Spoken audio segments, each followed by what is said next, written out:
de cuidados, muchas veces invisibles, precarios y poco reconocidos, los más imprescindibles para la tarea que nos ocupa ahora, que es el sostenimiento de la vida. En quinto lugar, medidas de consumo. El decreto incluye también medidas más específicas para la protección de los consumidores, como una moratoria de 3 meses prorrogables en el pago de los créditos personales para personas vulnerables, la devolución de los viajes cancelados o medidas para restringir la publicidad de las apuestas en un contexto de confinamiento que hace aún más necesario proteger a las personas que tienen problemas con el juego.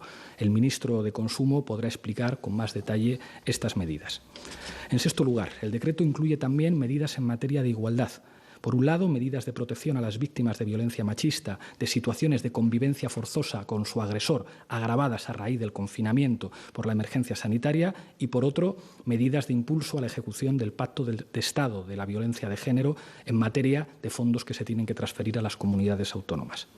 El de hoy es un paquete de medidas muy importante, que viene a reforzar el escudo social frente al coronavirus y que pone decididamente a nuestro país en la senda de una salida social a esta crisis opuesta a la que se aplicó en el pasado. Seguimos trabajando. La Vicepresidencia Social, junto al Ministerio de Trabajo y al Ministerio de Seguridad Social, estamos coordinados para que el ingreso mínimo vital sea una realidad que podamos anunciarle aquí cuanto antes. Quiero recordar, sin embargo, que el camino del escudo social debemos recorrerlo en el conjunto de la Unión Europea. El discurso que hizo el presidente del Gobierno a este respecto hace 2 días fue un discurso histórico. Quiero agradecerle su visión y su firmeza a la hora de defender la solidaridad como base del proyecto europeo. El egoísmo jamás podrá ser un valor que vertebre el proyecto europeo, que solo será viable si se basa en la solidaridad, en el apoyo mutuo, en los derechos humanos y en un marco moral común. Para terminar, con toda la prudencia y con toda la humildad, creo que con medidas como las de hoy avanzamos en la dirección correcta. Sin duda, también habremos hecho cosas mal y habremos cometido errores y cometeremos errores. Y los ciudadanos, cuando pase todo esto, tendrán que juzgar el papel de cada uno. Pero en estas horas decisivas para nuestro país es un deber para este Gobierno tender una vez más la mano a la oposición con toda la humildad para que se sumen y aporten su visión y sus ideas de forma constructiva al momento histórico que vive nuestra patria.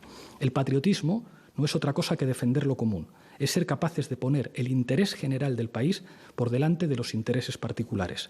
Defendamos juntos lo común, haciendo efectiva nuestra Constitución, que es el escudo social que nos une a todos. Muchas gracias. Muchas gracias, vicepresidente. Y ahora sí, le paso la palabra a la vicepresidenta económica, la vicepresidenta de Asuntos Económicos y Agenda Digital. Muchas gracias, ministra. Antes de entrar en materia, sí me gustaría también enviar un mensaje de cariño, un mensaje de solidaridad para todos los ciudadanos españoles, porque todos, de una manera u otra, estamos viviendo muy directamente este momento tan excepcional. Y también un mensaje de apoyo y de agradecimiento para los empresarios, los trabajadores, los autónomos, que juegan un papel fundamental en la gestión de esta emergencia.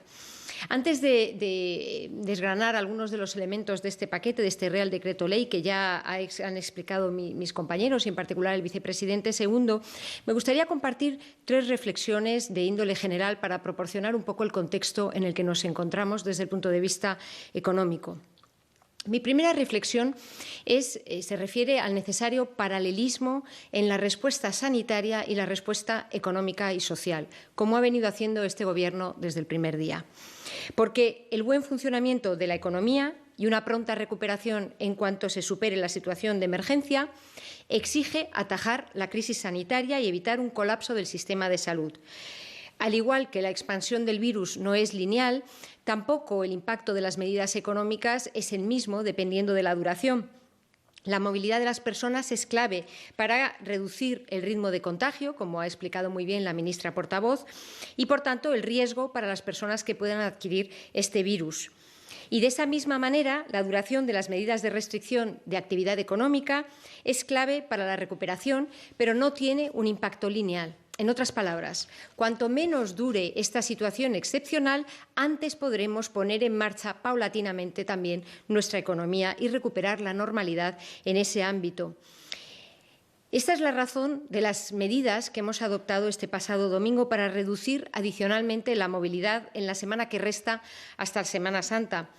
Se trata de responder a la necesidad sanitaria, pero también de adelantar el fin de esta situación excepcional desde el punto de vista económico, evitando entrar en una situación estacionaria que haga más larga la situación de ralentí, la situación de hibernación de nuestra economía y de nuestra sociedad, evitando así también que el daño que se produce para la economía sea más largo, sea más profundo, sea más duradero.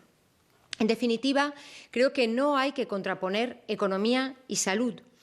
Cuanto antes superemos esta fase, y entremos en una de mayor control de la epidemia, más fácil será recuperar el ritmo normal de nuestras vidas y de nuestra economía. Quiero poner el énfasis en el hecho de que estas medidas lo que pretenden es reducir la movilidad de las personas, no la actividad económica. La referencia es llegar al nivel de movilidad que se correspondería con un fin de semana o un día festivo, pero dando un margen a las empresas para mantener un mínimo de plantilla o turnos para poder mantener la actividad mínima indispensable sobre la que poder reactivarse una vez pase esta situación excepcional. Para eso se ha habilitado el permiso remunerado recuperable al que se refería la ministra portavoz. Por eso está claro que los trabajadores en teletrabajo no están afectados. De la misma manera, tampoco aquellos que están en sectores esenciales para hacer frente a la crisis sanitaria. Tampoco los autónomos, que, por supuesto, deberán observar las indicaciones de movilidad generales de la población. Las medidas tampoco son de aplicación a la Administración pública ni a los representantes empresariales o sindicales. Así, las empresas ya están determinando cuáles son los trabajadores precisos para evitar que esta bajada de actividad, esta hibernación, pueda tener un impacto estructural para el futuro. Por ejemplo, manteniendo todas las actividades precisas para que no se paren procesos productivos industriales que no puedan después reiniciarse. Por ejemplo, aquellas actividades que sean indispensables para evitar perder clientes, por ejemplo, fuera de España. También las de gestión de stocks para exportación que puedan realizarse con un mínimo de personal presente, respetando, por supuesto, las obligaciones en términos de salud y seguridad de los trabajadores. Para proporcionar seguridad jurídica a los trabajadores y a las empresas, los trabajadores que tengan que desplazarse en este contexto podrán presentar a cualquier miembro de las fuerzas y cuerpos de seguridad una declaración responsable de la empresa, de acuerdo con una orden publicada en el día de ayer. Y los autónomos podrán también continuar con su actividad acreditando que lo son y que su actividad no es de las suspendidas por el decreto de alarma. Mi segunda reflexión es que este tercer paquete que hoy anunciamos y que hoy hemos adoptado completa el amplio abanico de medidas de respuesta al impacto económico y social que hemos venido adoptando en las últimas semanas. Por mandato del presidente del Gobierno, desde esta vicepresidencia estamos coordinando la respuesta económica y social del Gobierno a esta crisis y el Real Decreto Ley que hemos aprobado hoy contiene iniciativas de 11 ministerios. Al igual que ha sucedido hasta ahora, las medidas adoptadas están siguiendo las recomendaciones de las autoridades sanitarias en función del momento de la emergencia en la que nos encontramos y recogen las sugerencias que nos llegan de los diversos agentes sociales, que a veces ponen de relieve la existencia de intereses no siempre alineados en el conjunto de la sociedad. Ante el alargamiento del estado de alarma, se prorroga la duración de las medidas excepcionales hasta un mes después del fin de este estado de alarma, aquellas medidas que no tengan un plazo específico ya predeterminado en los distintos reales decretos ley que hemos ido adoptando. Además, este Real Decreto Ley de hoy adopta un amplio catálogo de medidas que siguen fielmente los 3 ejes prioritarios a los que se ha referido la ministra portavoz. Reforzar la lucha en el campo sanitario, apoyar a los ciudadanos, los autónomos, los trabajadores, especialmente los más vulnerables, y apoyar el mantenimiento del tejido productivo para evitar un impacto más duradero sobre la actividad económica y el empleo. Y mi tercera reflexión es, como ha dicho muy bien la ministra y el vicepresidente, que nuestra sociedad está respondiendo con gran madurez, de una forma ejemplar, a esta emergencia. Los ciudadanos, los trabajadores y las empresas. La ministra y el vicepresidente ya han hablado de los profesionales sanitarios, de las fuerzas y cuerpos de seguridad, de los empleados públicos. Yo querría añadir y ser muy clara la continuidad de los suministros agroalimentarios, el material sanitario y de tantos otros bienes y servicios indispensables para que podamos responder de la mejor manera posible está dependiendo de la acción responsable de muchas empresas y de sus trabajadores, que cuentan con el apoyo del Gobierno. Esta es una crisis que requiere que todos estemos unidos, que todos pongamos de nuestra parte y protejamos a los más vulnerables, empezando por las personas mayores en el ámbito de la salud. Por eso quiero agradecer públicamente una vez más la labor de esas empresas, de esos trabajadores, de esos autónomos que están reinventando sus procesos productivos, que están reaccionando, que están poniendo todo de su parte para poder responder a esta situación. Y les doy las gracias porque su acción, su actitud de hoy es clave para la fase de recuperación que espero iniciemos lo antes posible. Nuestra sociedad es muy solidaria. En general, los ciudadanos llegan a acuerdos todos los días, se ayudan mutuamente para poder capear esta situación. Pero desde el Gobierno tenemos que atender aquellas situaciones excepcionales que pueden dejar a los más vulnerables en situaciones de fragilidad. Esa es la red de seguridad en la que hemos estado trabajando y que completamos hoy con el Real Decreto Ley que se ha adoptado. Una red de seguridad que protege a nuestra sociedad en esta fase intensa y excepcional. Espero que muy pronto podamos empezar a hablar de los planes de reactivación e impulso para que nuestro país, nuestra economía, recupere cuanto antes el ritmo que teníamos hasta finales de febrero, cuando la crisis sanitaria comenzó a tener un impacto sobre la situación económica. Estas tres reflexiones son las que nos proporcionan el contexto en el que hemos adoptado hoy un Real Decreto Ley que tiene determinados un conjunto de medidas, más de 50 medidas, en unos ámbitos muy claros que siguen la pauta de los anteriores. En primer lugar, como he dicho, se prorroga la duración de las medidas excepcionales y además se incluyen algunos ajustes técnicos para garantizar su efectividad, por ejemplo, en el marco del control de las inversiones exteriores en empresas españolas en sectores estratégicos. Un primer gran grupo de medidas de sustancia son las dirigidas a familias y colectivos vulnerables, a las que se ha referido ya el vicepresidente, la suspensión de lanzamientos por el alquiler de vivienda, por impago del alquiler de vivienda, la prórroga extraordinaria de los contratos de arrendamiento, la moratoria de la deuda arrendaticia, manteniendo el adecuado equilibrio y la diferenciación entre los grandes tenedores de vivienda, las empresas públicas o el Fondo Social de Vivienda de las entidades financieras y aquellas personas que no sean grandes tenedores, que tengan su vivienda, una vivienda alquilada por una persona en situación de vulnerabilidad como consecuencia del virus, para las cuales hemos habilitado, contratado en el Sistema Nacional de Salud. Se da un tratamiento específico a aquellos sectores que tengan una enorme volatilidad en el ámbito del empleo o para los que el volumen de trabajadores puede depender sustancialmente de una determinada prestación, de un determinado evento, como puede ser el sector de las artes escénicas, musicales, del cinematográfico, del sector audiovisual, para poder recoger adecuadamente las especificidades de este y otros sectores.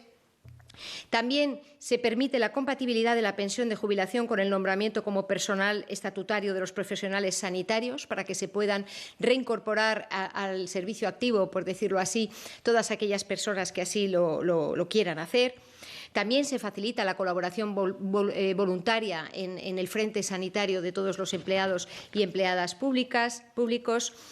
Se toman determinadas medidas para la agilización procesal, también se facilita la recuperación de los recursos que estén en fondos de pensiones para aliviar las necesidades de liquidez de los hogares que se pueden ver perjudicados en este momento precisamente por la situación del virus. Se extiende la incapacidad temporal en situación excepcional a aquellas personas afectadas por una obligación total de confinamiento, dando respuesta a las especificidades también de determinados pueblos y regiones de nuestro país. Se modifican las obligaciones para las entidades bancarias relacionadas en particular con los plazos para su salida a bolsa, para flexibilizar las obligaciones en esta situación extraordinaria. En definitiva, solo señalo algunas de las más importantes para aquellos colectivos afectados. En suma, poniendo de relieve que este Gobierno escucha, que este Gobierno valora las distintas necesidades, que es un Gobierno que entiende las preocupaciones de los ciudadanos y también las necesidades de nuestras empresas y que está tratando de dar la respuesta más eficaz posible en un plazo de absoluta urgencia para tratar de ponernos cuanto antes en una situación que nos permita encarar la nueva fase de transición. Más de 50 medidas, como decía, que completan la red de seguridad que necesitamos en este periodo excepcional y que hemos ido tejiendo en estas semanas en paralelo a la respuesta a la emergencia sanitaria, que sigue siendo nuestra prioridad. Muchas gracias. Muchas gracias, vicepresidenta económica. Y solo un dato.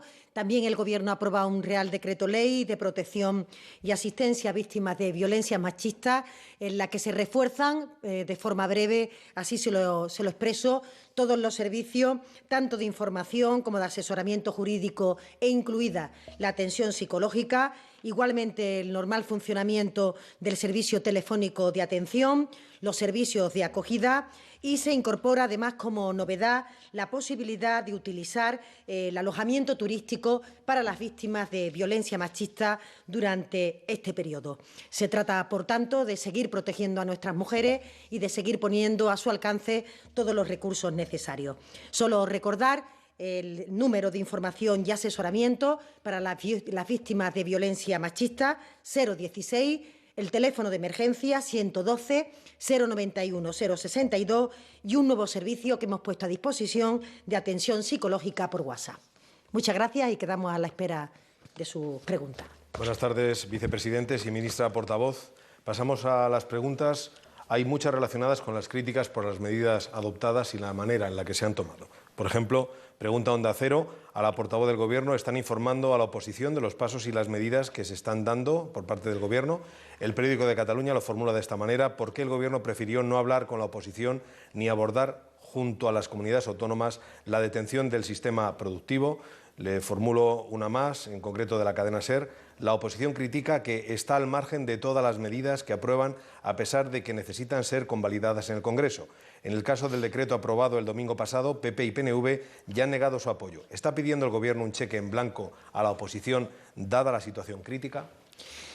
En primer lugar, decir, como explicamos cuando se aprobó el permiso retribuido recuperable, que no se ha detenido la actividad, que lo que se hace es incorporar a la economía una suerte de hibernación en la que se han definido los servicios esenciales para el funcionamiento de la actividad y en la que cada empresa, además, para que realmente pueda mantener su actividad esencial, incluso puede incluir a todos los trabajadores de plantilla que forman parte de estos servicios esenciales. Es un elemento importante a tener en cuenta, porque justo de lo que se trata es de no parar, sino de tener en una suerte de sistema basal a la economía, para que posteriormente, cuando pasen estos días, cuando termine también las vacaciones de Semana Santa, podamos recuperar nuestra normalidad. Es como si hubiéramos prolongado las vacaciones de Semana Santa y hubiéramos incorporado 8 días laborables a los habituales que se incorporan o a los habituales que disfrutan muchos trabajadores de este país. Decir también que el Gobierno está actuando de forma inmediata en el momento en que las autoridades sanitarias marcan una ruta o marcan un rumbo para intentar mejorar o para intentar tener estrategias añadidas de las que ya se vienen desarrollando en materia de protección de la población, fundamentalmente de los más vulnerables, o de evitar la saturación de los servicios sanitarios para que podamos seguir proporcionando información de calidad. Es verdad que los tiempos que el Gobierno ha ido acompañando a la evolución de la pandemia son tiempos vertiginosos, son tiempos muy rápidos en los que necesitamos legislar a una gran velocidad y ojalá pudiéramos disponer de mayor tiempo para poder desarrollar la tarea normal que hace este Gobierno cuando se dispone a iniciar un proyecto legislativo o cuando consulta con los sectores algunas de las cuestiones que le compete en relación con las materias que legisla. En concreto, el Gobierno, el día anterior a la aprobación del decreto ley del permiso retribuido y concretamente a través de mía, nos pusimos en contacto con los presidentes de comunidades autónomas, excepto 2 que no pudimos contactar por razón de que no nos devolvieron la llamada, para informarles de que el Gobierno el día siguiente iba a aprobar ese decreto ley. Y se hizo, insisto, durante la tarde del día anterior y posteriormente el presidente rindió cuenta ante la conferencia de presidentes que se reunió inmediatamente después de la sesión del Consejo de Ministros para poder informar sobre esta materia. Por tanto, coordinación, capacidad de poder transmitir a todos los sectores esta cuestión, incluido las conversaciones mantenidas con empresarios y con sindicatos. En definitiva, estamos intentando, en el poco tiempo disponible para poder desarrollar esta tarea legislativa, extender toda nuestra capacidad de coordinación, nuestra capacidad de poder hacer, ¿no?, de a todas las personas cómplices de estas medidas y, por tanto, en esa línea seguiremos trabajando, pidiendo disculpas de antemano si la rapidez, si estos ritmos vertiginosos, insisto, que nos obligan a tomar medidas en 24 horas, no permiten hacerlo con el tiempo que nos hubiera gustado y el tiempo que todos querríamos disfrutar para poder tener información cada uno detallada de cada uno de los puntos que se plantean. Seguiremos trabajando en esta dirección y, por tanto, estrechando la coordinación tanto con las comunidades autónomas como con las formaciones políticas. El diario ABC tiene una pregunta para cada uno de ustedes. Al vicepresidente Iglesias, ¿por qué las medidas de alquiler no reflejan opciones de condonación como ustedes reivindicaban? ¿Usted cree que la excepcionalidad actual debe endurecerse con medidas más drásticas?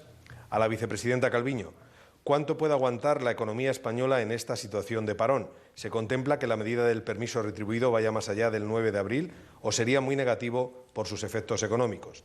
Y a la ministra portavoz, afrontamos las restricciones más severas. En menos de 2 semanas termina la prórroga del estado de alarma.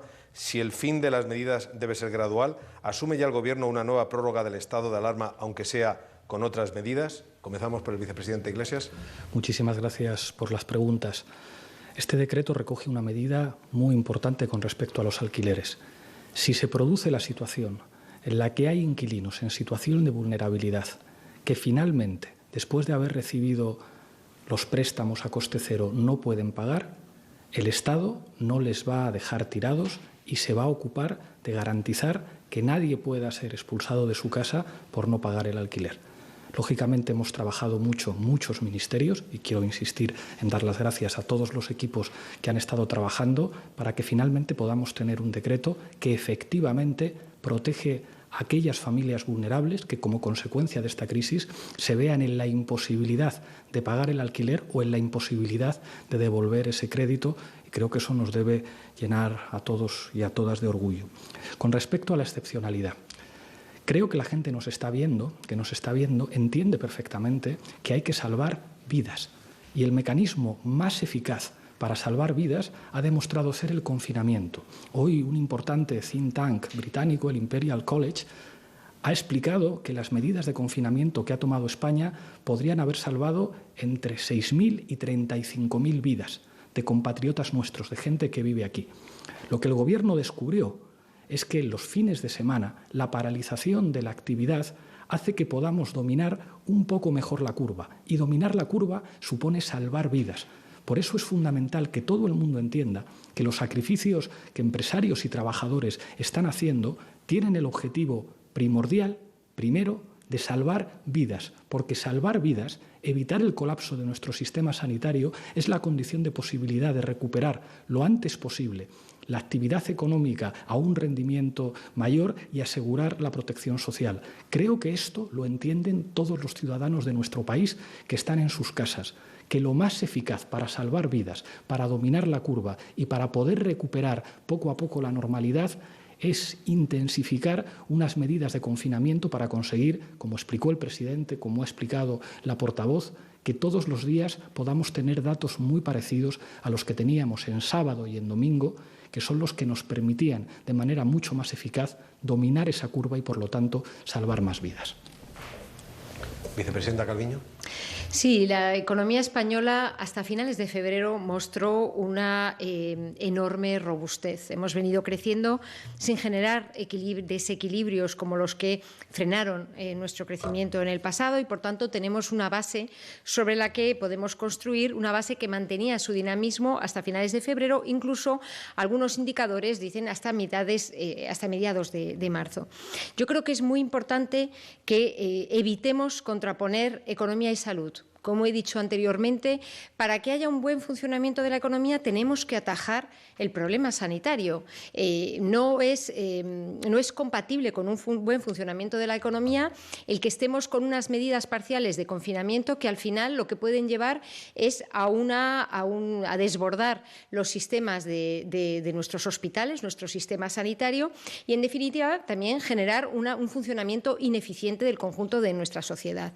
Por eso, los expertos sanitarios recomendaron reforzar estas medidas, aprovechando también la proximidad de la Semana Santa, y por eso hemos hecho un Real Decreto Ley que lo que hace es tratar de reducir la movilidad, no la actividad económica, dando a las empresas la necesaria flexibilidad para adecuarse a las circunstancias, minimizar la movilidad de sus trabajadores, que ese es el objetivo, pero manteniendo una actividad, pues como decía la ministra, ¿no?, un nivel basal que permita que no se pierdan contratos, que no se pierda capacidad productiva para poder reactivarse en cuanto dejemos atrás esta situación excepcional.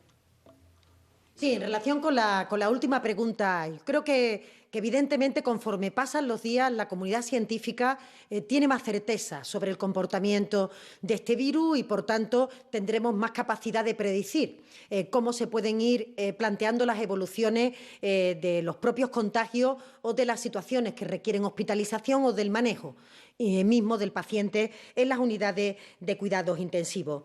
Pero dicho esto, y dentro del conocimiento que hasta ahora tenemos de la pandemia, los datos los que nos ponen de manifiesto es que estamos caminando en la buena dirección, estamos en una suerte de estabilidad de la situación de la pandemia, hemos disminuido la velocidad del crecimiento del número de contagiados, del número de hospitalizados o del número de las personas que entran en UCI. Por eso, o estamos ya en la curva o estamos doblegando la curva, igual que cuando se conduce, se reduce la velocidad para entrar dentro de esa senda, y tendremos que saber cuando se aproxime el fin de las vacaciones de Semana Santa cómo se ha ido comportando, y atenderemos, como siempre, este Gobierno al comité técnico, al comité científico, a los sanitarios, para conocer cuáles son las medidas que en cada momento toca incorporar. Lo que sí le puedo decir es que el restablecimiento de la normalidad de nuestra vida cotidiana se hará de forma progresiva, de forma que podamos en cualquier punto consolidar que todas las actuaciones que ya tuvieron efecto de las medidas de confinamiento no pierdan efectividad.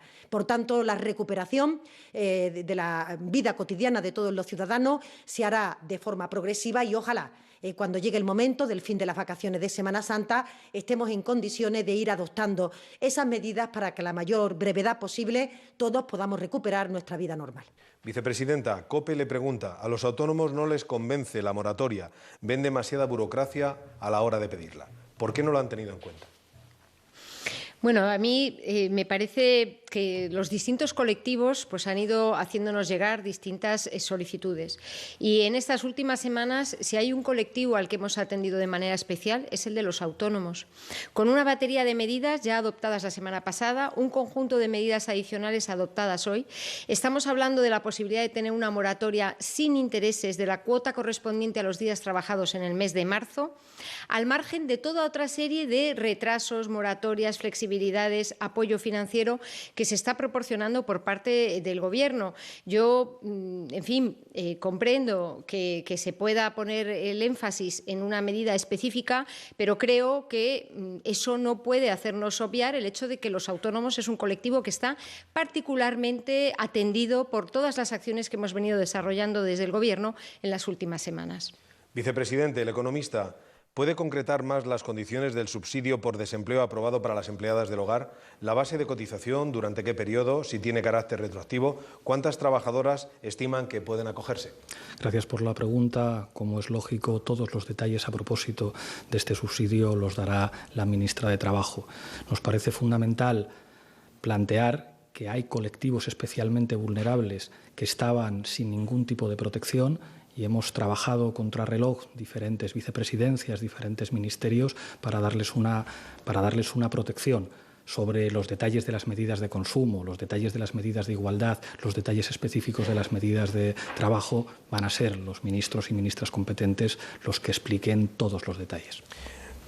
Pero los medios piden detalles. El Boletín.com pregunta a ambos vicepresidentes: ¿podrían concretar el número de familias o personas que se van a ver beneficiadas o podrán acogerse a la moratoria de los alquileres? En los cálculos que hacían los equipos, a la espera, además, de que se concrete el ingreso mínimo vital, que los trabajos que estamos haciendo con el Ministerio de Seguridad Social e Inclusión hablaban de más de 5 millones de conciudadanos, las medidas que se están tomando en el caso del alquiler afectarían a más de medio millón de familias que se pueden ver en una situación de vulnerabilidad. Es clave, insisto, que el derecho constitucional a la vivienda digna obtenga una respuesta por parte del Gobierno, protegiendo algo que es consustancial para resistir al virus, que es la trinchera desde la que la gente está resistiendo, que es su vivienda. Quizá sí me gustaría añadir una reflexión en este sentido, ¿no? Y como he señalado en mi introducción, la sociedad española es particularmente solidaria. Tenemos un tejido social muy fuerte. Al igual que todos entendemos que son necesarias estas medidas reforzadas para reducir la movilidad de todos los ciudadanos con el fin de proteger a aquellos más vulnerables, que son los que eventualmente tendrían que utilizar las unidades de cuidados intensivos de los hospitales y que no queremos que se vean desbordadas por esta situación, al igual que todos los ciudadanos entienden esto, yo estoy convencida de que todos los ciudadanos están tratando de tomar medidas para ayudar a sus vecinos, para ayudar a sus inquilinos. Tengo aquí una lista de las acciones que las empresas están tomando para ayudar a resolver esta crisis, para ayudar también a apoyar las acciones que está desarrollando este Gobierno. Quiero decir que lo más importante en este momento es la red de solidaridad que se está creando en nuestro país. El Gobierno no puede reemplazar esa red de solidaridad. El Gobierno puede apoyar y cubrir aquellos ámbitos en los que a lo mejor esa red no llega, ¿no? Quiero con esto decir que yo espero que todas las medidas excepcionales sean eso, excepcionales, porque hemos tomado una batería de medidas para empezar por el principio, para proteger el empleo, para proteger las rentas de los ciudadanos y de los trabajadores. Ese es nuestro objetivo principal, que los trabajadores puedan pagar su alquiler, porque siguen teniendo una renta suficiente como para hacer frente a ese alquiler. Ese es el objetivo prioritario de todos nuestros paquetes. Hoy lo que estamos haciendo, como decía, es completar ese esquema cubriendo aquellos ámbitos, en principio, que deberían ser excepcionales, a los que no hayamos podido llegar con toda la batería de medidas que hemos adoptado en las pasadas semanas. Ministra portavoz, TV3 le pregunta qué opinión le merece al Gobierno que los presos independentistas condenados por el Supremo puedan cumplir el confinamiento en su casa a causa del coronavirus.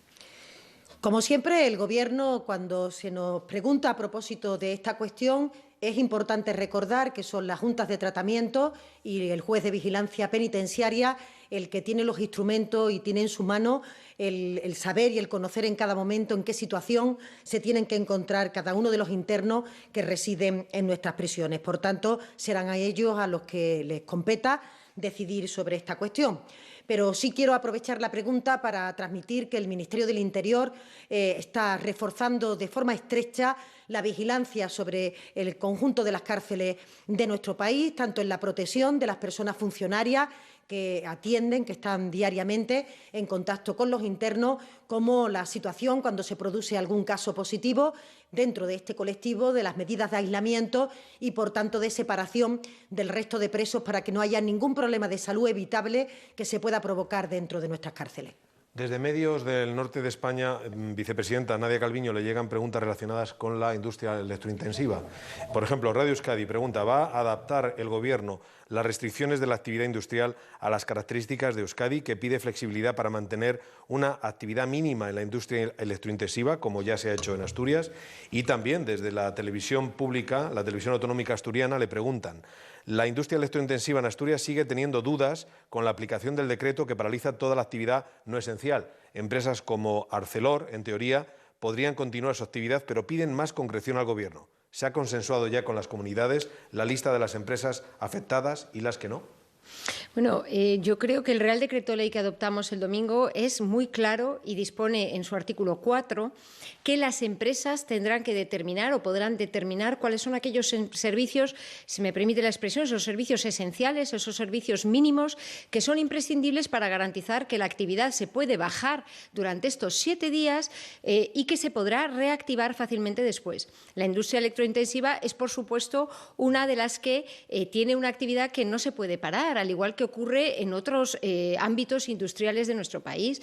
Por eso tenemos que asegurarnos de que se puede mantener ese nivel de actividad más reducido con un mínimo de movilidad por parte de los trabajadores. Yo creo que no se trata de establecer categorías de empresas o actividades, se trata de que cada empresa con sus trabajadores vea cuál es la mejor forma de organizarse durante este periodo, que, insisto, estamos hablando de 7 días laborables, para poder estar con un mínimo de movilidad. Y, francamente, yo creo que las empresas son las primeras que tienen que estar interesadas en la salud de sus trabajadores y en reducir la extensión del virus, evitar el contagio hasta el máximo posible. Estoy segura de que este es el caso y, por tanto, no veo por qué no se podrá llegar a un acuerdo y a una organización del trabajo que permita mantener esta actividad, permita que no se pierdan clientes, es decir, permita evitar cualquier daño más profundo, más duradero o más irreparable, digamos, en este periodo relativamente reducido de días, ¿no? En este sentido, yo creo que no es necesario adaptar el Real Decreto Ley del domingo, porque la necesaria flexibilidad ya está contenida en ese texto legal y la cobertura legal de los trabajadores que tengan que desplazarse se ha aclarado ayer con la orden que hemos publicado de la declaración responsable de las empresas. Yo creo que con esto hemos dado suficiente claridad y ahora son las empresas y sus trabajadores los que tienen que ver cómo organizarse mejor para poder contribuir también a este objetivo común que todos tenemos, que es frenar cuanto antes la expansión del virus en nuestro país. EFE le pregunta directamente, vicepresidente Iglesias, ¿qué opina de la propuesta del líder de Vox que reclama que el presidente y usted dimitan y pide un gobierno de emergencia nacional formado por PSOE, PP y ese partido, Vox? Popular en España, que es el Congreso, dio la confianza a Pedro Sánchez para que fuera nuestro presidente y para que formara el gobierno. En ese sentido, no nos queda. Creo que sería una imprudencia por nuestra parte entrar en una dinámica de polémicas con las fuerzas políticas de la oposición. Nuestra mano sigue tendida y cuando llegue su momento los ciudadanos habrán de juzgar el papel que tuvo cada uno para enfrentar esta crisis sanitaria, social y económica.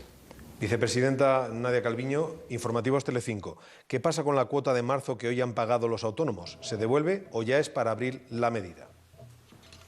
Bueno, lo que hemos establecido hoy es que se puede dar una moratoria para el pago de aquellas cantidades que se correspondan con los días trabajados del mes de marzo, ¿no?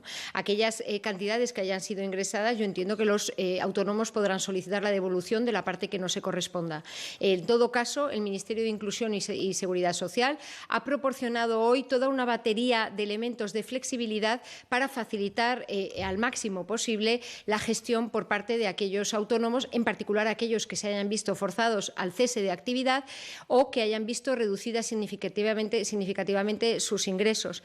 Quiero poner el énfasis también en que entre las medidas adoptadas por el Gobierno del pasado está precisamente una prestación extraordinaria para aquellos autónomos que se hayan visto particularmente afectados por esta situación excepcional. Insisto en esa idea de la batería de medidas que se están poniendo a disposición de los ciudadanos, de las familias, de los trabajadores y de los autónomos para poder capear lo mejor posible esta situación extraordinaria.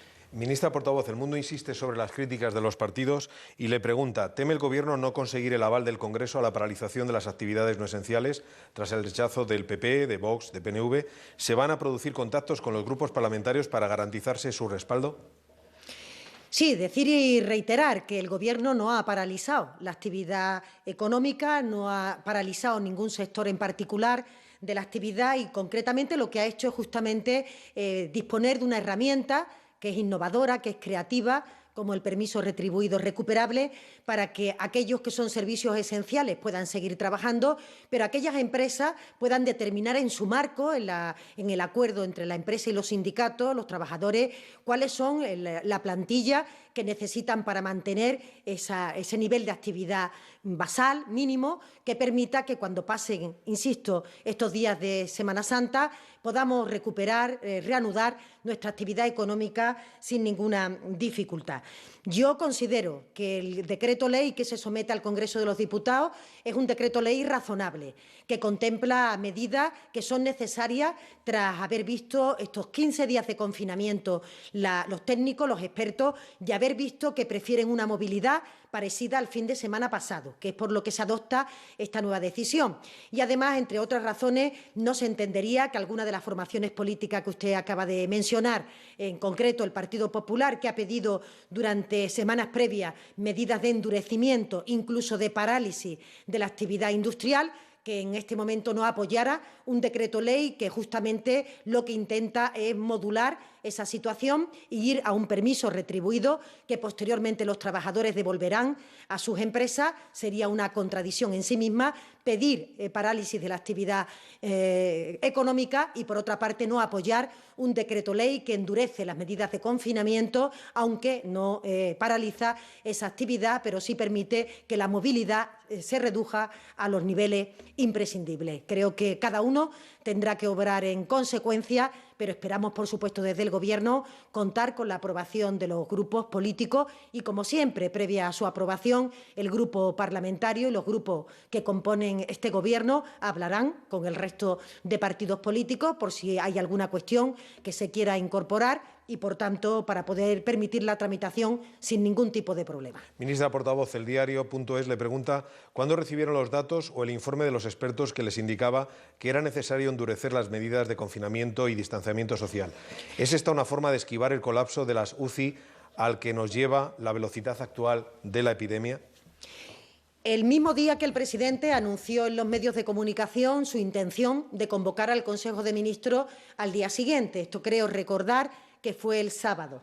Eso es, creo recordar que fue el propio sábado, como no hay fines de semana y solución de continuidad en el trabajo de este Gobierno, y creo recordar que fue el mismo sábado. Ese día por la mañana, en el comité habitual que acude el presidente de seguimiento de la pandemia, como ya teníamos los datos respecto a la movilidad de los días laborables y la movilidad que se había obtenido en esta etapa de confinamiento durante el fin de semana pasado, los expertos en sus modelos matemáticos plantearon que sería bueno, que sería conveniente aprovechar esta ventana de la Semana Santa e intentar que durante estos 8 días, ya 7 laborables, pudiéramos intentar emular esa movilidad para evitar los contagios efectivos, las transmisiones que se producen en las personas vulnerables, que son las que posteriormente acuden a nuestros servicios sanitarios y, por tanto, de alguna forma, ganar tiempo en esta materia, de manera que pudiéramos seguir proporcionando una atención sanitaria de calidad. Todos los servicios de salud de todas las comunidades autónomas durante estos días han ido anticipando cómo tenían que desarrollar los que llamamos planes de contingencia para posibilitar una ampliación de esas camas de cuidados intensivos y de las camas de hospitalización. Concretamente en la Comunidad de Madrid ha sido en IFEMA, pero en otros entornos se tiene previsto bien poner del conjunto del hospital camas para esta función e incluso saben ustedes que decretamos que en un radio de 1 kilómetro alrededor de los centros sanitarios los hoteles quedarían a disposición de la autoridad sanitaria para utilizarlos en los casos en que fuera necesario. Dicho de otra manera, el Gobierno con las comunidades autónomas llevamos ya varias semanas preparando los planes de contingencia para cuando se produjera el pico de contagio y posteriormente, porque hay algún día de decalaje, el incremento máximo de la ocupación en camas de hospitalización y en camas de UCI, y cuando se han visto los datos de confinamiento se ha querido ganar tiempo y evitar los contactos o las transmisiones efectivas para proteger a nuestras personas vulnerables, seguir prestando una atención sanitaria de calidad y además contar con el material necesario que nos permita habilitar todas esas instalaciones y la protección necesaria de nuestros trabajadores, fundamentalmente de los sanitarios. ¿Puedo añadir? Me gustaría añadir un elemento precisamente a lo que estaba diciendo la ministra, y es que estamos actuando en distintos frentes y uno de ellos es, por supuesto, el refuerzo de las unidades de cuidados intensivos. Entre otras cosas, apoyando iniciativas empresariales que están buscando métodos alternativos para reforzar aquel equipamiento que es indispensable, los respiradores, para poder proporcionar esa salud, ese cuidado que los ciudadanos españoles esperan en un momento como este, ¿no? Y esa es una buena noticia, el hecho de que en nuestro país está habiendo empresas que se están reorientando, que están reinventándose para también ayudarnos en este esfuerzo colectivo que yo creo que tiene que ser puesto en valor del conjunto de la sociedad para tratar de responder en los distintos frentes en los que estamos actuando. Vicepresidente, si quiere añadir algo más y concluimos la rueda de prensa. Sí, creo que todo el mundo tiene que entender lo que nos toca hacer. Para frenar la curva, en primer lugar, hay que tratar de que no se produzca un colapso sanitario en las unidades de cuidados intensivos. Lo han explicado mis compañeras muy bien. Hace falta conseguir material. Ese material se puede comprar a otros países o poner a la industria nacional a fabricar ese material, como ya está ocurriendo. No es algo sencillo. Venimos de una economía enormemente globalizada y nos hemos visto en la situación de que nuestro país tenía dificultades productivas para ponerse inmediatamente a producir equipos de protección individual y a producir respiradores que son fundamentales para que no colapsen las unidades de cuidados intensivos. Todo el mundo entiende el enorme esfuerzo, tanto del Gobierno, de los gobiernos autonómicos, de empresas y de trabajadores, para reorientar las actividades de nuestro país hacia el objetivo fundamental, que es evitar ese colapso sanitario. ¿Cuál es la segunda medida? Que creo que todo el mundo la entiende muy bien para evitar ese colapso sanitario. Lo han explicado muy bien.